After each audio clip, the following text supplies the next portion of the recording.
how to make your Reddit profile private. So if you want to make your Reddit profile private, then what you need to do is first you need to open up your Reddit application, or if you don't have your application, you can also go with your browser. So open Reddit, go with www.reddit.com, and then make sure that you've logged into your account.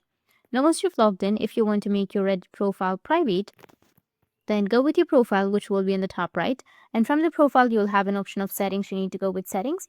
Now, under settings, make sure that you are under the account section if you are on your application. But if you're using your browser, you need to go with the privacy section. So tap on privacy. And under privacy, you will find an option of show up in search results. You need to go and toggle this option off. And this will make your Reddit profile private. Or you can also go with the other option, which is allow people to follow you. And then you need to again turn this off. And by turning these two off, you will make your Reddit account private or your Reddit profile private. That's it. And if you have any questions, feel free to comment below. Thanks for watching.